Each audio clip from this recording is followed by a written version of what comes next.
आणि आता घेऊया टॉप 9 घडामोडींचा आढावा। आज मुंबईमध्ये ठाकरे बंधूंना धक्का बसलाय तर भाजपचा करिश्मा पाहायला मिळालाय। कुठे कोण जिंकलाय पाहूया टॉप 9 घडामोडींमधून।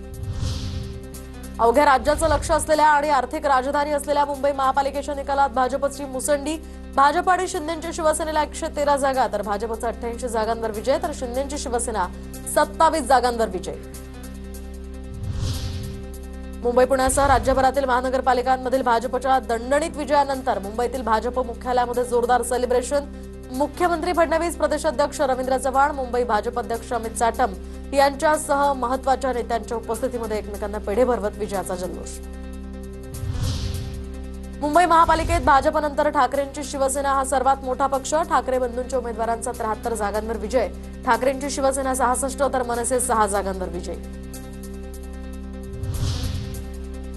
मुंबई पालिकेच्या निवडणुकीमध्ये महाविकास आघाडीला सोबत न घेता एकला चलोरेचा नारा दिलेल्या काँग्रेस पक्षाला मोठं यश नाही तर काँग्रेसला 23 जागा तर वंचित बहुजन आघाडीला 1 जागा या ठिकाणी मिळाली आहे। मुंबई महापालिकेत दोन्ही राष्ट्रवादीची निराशाजनक कामगिरी। अजित पवारांच्या राष्ट्रवादीला केवळ 3 जागा तर शरद पवारांच्या नाही। मुंबईमध्ये महापालिकेत एमआयएम पक्षाचा 8 जागांवर विजय। राज ठाकरेंच्या मनसे पक्षापेक्षा सुद्धा एमआयएमनं जास्त जागा निवडून आणल्या। ठाकरेंच्या शिवसेनेची तब्बल 25 वर्षांची सत्ता उलथवून टाकत मुंबई महापालिकेमध्ये भाजपची जोरदार मुसंडी। केंद्रातील कोणत्याही बड्या नेत्यानं महापालिका निवडणुकीत प्रचार न करता मुख्यमंत्री फडणवीसांचा करिश्मा।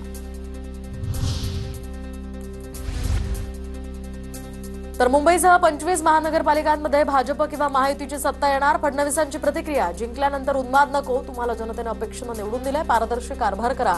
मुख्यमंत्री फडणवीसांच्या विजयी उमेदवारांना सूचना।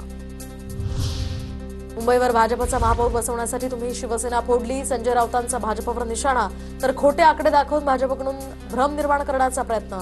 मुंबईची लढाई अजून संपलेली नाही, शेवटच्या क्षणापर्यंत लढू, राऊतांची प्रतिक्रिया।